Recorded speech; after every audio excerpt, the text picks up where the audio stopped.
welcome back to xplay. As a child, I creeped out the neighbors. You know, maybe it was my burgeoning pyrokinetic powers. Maybe it was my nasty habit of using those powers to set their pets and their children on fire. But all I know is that the Cohen Doyles really didn't like me, and they were vocal about that point. And that's why I've always had a certain amount of sympathy for creepy children, like the one featured in our next game, F.E.A.R, for the Xbox 360. Are you afraid of Eurotrash vampires? Are you afraid of small girls? Are you afraid of fear? Because it's now haunting your Xbox 360 like the ghost of a Japanese horror movie directed by John Woo.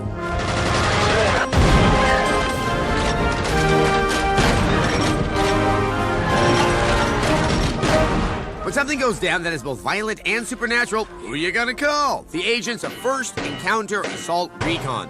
They go in when those in need an organization with a ridiculous acronym. You boys run along. I'll be busy here for a while. You stand in the shoes of a faceless, nameless, bland leading man who just happens to be psychic, telepathic, and gifted with preternatural reflexes, i.e. bullet time slow-mo. When it first manifested on the PC, F.E.A.R didn't reinvent the first-person shooter, but it did pack a solid, visceral action punch. The console incarnation locks and loads with the same ammo. It's intense, and occasionally your opponents are whisked away by the shotgun fairy. Sometimes your 12-gauge will make someone completely disappear. Is it a glitch or magic? F.E.A.R borrows heavily from Japanese horror films. The dark angle adds a pleasantly unpleasant atmosphere to the missions. Yes, there's the occasional cheap scare and hallway filled with blood. It's nice window dressing, even if it doesn't directly affect the gameplay. The heavy of this penny dreadful is F.E.A.R, a telepathic government experiment. They all deserve to die. Most of your enemies are a series of clone troopers, all telepathically coordinated by F.E.A.R. They are aggressive and smart. Even with your hyper reflexes, defeating even a few enemies is a serious battle. And many times, it's all-out warfare. F.E.A.R provides some of the most testicles to the grindstone combat in any shooter. The single-player mode clocks in at less than 10 hours, which is more than enough time for them to feed you a ludicrous plot. Is that supposed to make me feel better? Just shut it and give me something to blow up. And things sure blow up pretty. F.E.A.R's warehouses and office buildings look great on the Xbox 360. Hey, this looks just like the xplay offices. If only our offices were this cheery. What truly puts the fear of F.E.A.R in us is the multiplayer mode. It's fantastic, and Xbox Live once again provides a seamless vehicle through which to pour your malice, your hate, and your will to pwn. Enemy neutralized. A lackluster extra level has been added to the 360 version, but the extraction point goodies are sadly missing. This doesn't diminish the sheer joy we feel when we coax a death scream out of a clone soldier in slow-mo. F.E.A.R is still scarier than Michael Richards doing Def Comedy Jam. A 4 out of 5. You asleep? He's dormant. When F.E.A.R was killed, the replica's deactivated. Dead now? I think it was F.E.A.R who said that there is no first-person shooter to F.E.A.R except F.E.A.R itself. While this may have been true last year, now there is F.E.A.R Extraction Point for the PC, and it's just as freaking creepy. Released this fall, XP is an expansion pack that picks up where F.E.A.R left off, with your character seemingly being airlifted to safety. But of course, nothing is as it seems. What was that sound? Gamers must shoot, pistol whip, and blast their way to the extraction point at the other end of the city. One might think that extraction point would answer some of the cliffhangers left in F.E.A.R. One would be incorrect. What the fire truck? Aren't you supposed to be dead? I know it doesn't make sense. Not much does anymore. And so, gamers will be haunted by Paxton Fettel, the ever-present apparition Alma. Don't let them hurt me. And tons of those replica soldiers. What Extraction Point lacks in storyline, it more than makes up for in gameplay and presentation. The environments are extremely creepy. The ambient noise is spot on. And there are plenty of women to stand you up. It's me. I can't make lunch today. Skank. And just like my fragile ego, everything in this game is completely destructible. Windows. Vents. And of course, the replica soldiers. And that brings us to the fantastically intense firefights. Sparks fly, shell casings clatter to the ground, and the AI is so sophisticated that the bullet time feature is almost critical to survival. And since the storyline is virtually non-existent, gamers should get used to doing a lot of this.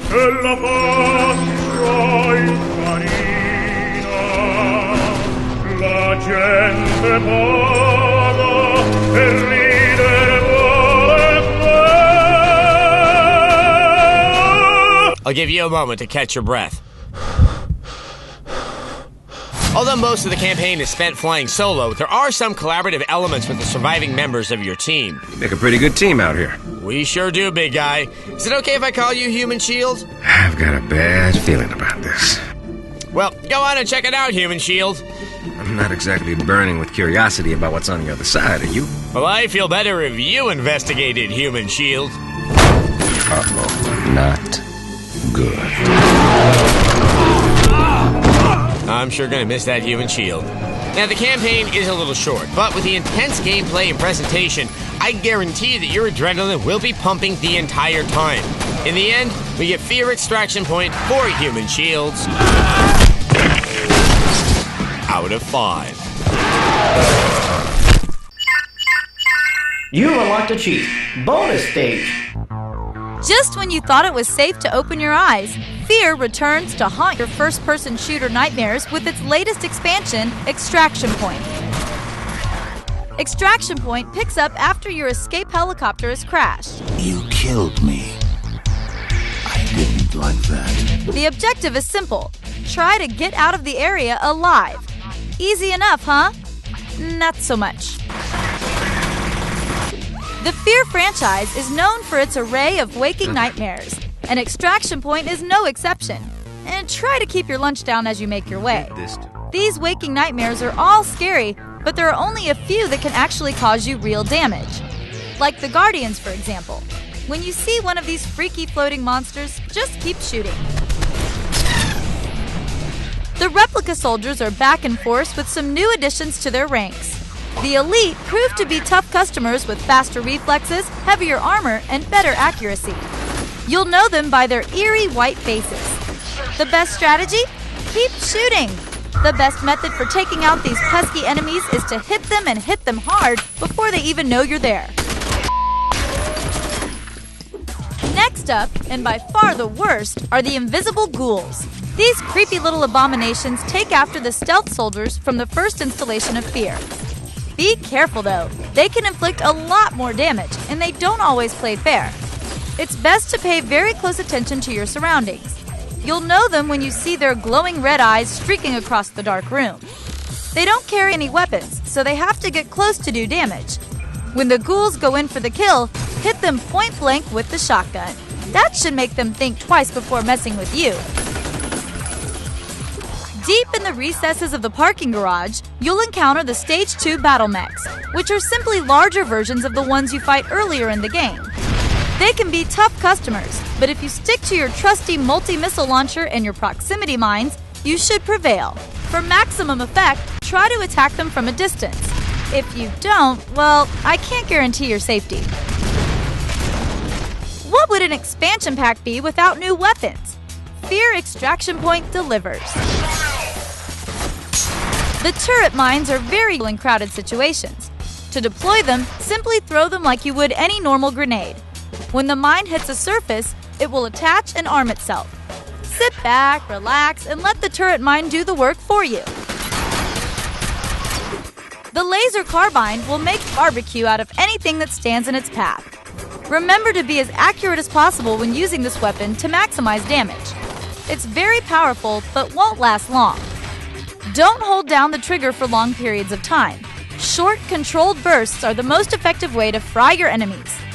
Last, but certainly not least, is the TB2A Gatling gun. If you're feeling the urge to indulge your killer instincts, this is the weapon to do it with. When you find yourself being attacked from all sides, simply pull the trigger. This gun will go right through multiple layers of enemies. The TB2A promises to be the most unforgiving and ruthlessly fun weapon you've played in the F.E.A.R series. So, what are you waiting for? Face your fears. Another year, another version of F.E.A.R. Because a few of you out there still haven't played it, First Encounter Assault Recon has staged an invasion of the PlayStation 3. As it turns out, the third time isn't necessarily the charm. This is a straight port of the game as it appeared on the PC and Xbox 360 before it. You play the point man of F.E.A.R, a special unit designated as the military's go-to crew for paranormal threats. You've been tasked with hunting down and eliminating one Paxton Patel, a creepy guy who likes to kill people and eat them. He deserved to die.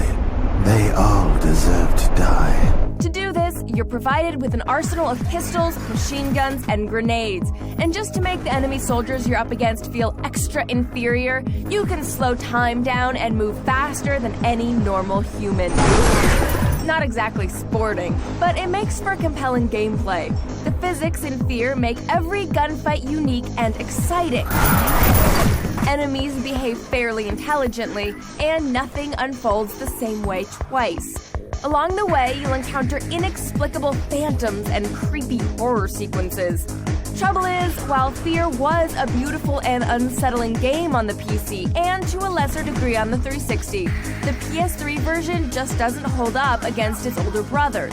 Textures are strangely low res, and the frame rate chops up fairly often. We know the PS3 is powerful enough to handle a PC game from 2005, so what gives? Attention to detail is one of F.E.A.R's selling points, so why sabotage it like this? The whole game has a washed-out look to it that undermines the horror atmosphere and makes us wonder what the hell PS3 owners did to deserve a lackluster port of a proven title. The presentation is questionable all over, from the long load times to the incredibly sudden deaths and rebirths you experience. See if you can spot where I die here. Look at that, not even a humiliating fade to black sequence. Reincarnation shouldn't be so abrupt. Even the sound, which is such an important part of F.E.A.R, is screwy in places. It's really hard to hear the dialogue in the in-game sequences. What's the story? Property of Armacam Technology Corporation. Oh, and whoever decided to put the weapon switch button right above the fire button changed jobs. A subpar port can't totally sink a good game like F.E.A.R, but this is by far the worst of the three versions. It might be worth a buy if you have no other way to play it or are really desperate for an online PS3 game that isn't Resistance. F.E.A.R for the PS3 squeaks by with a 3. Looks like we're too late, boss. Out of 5.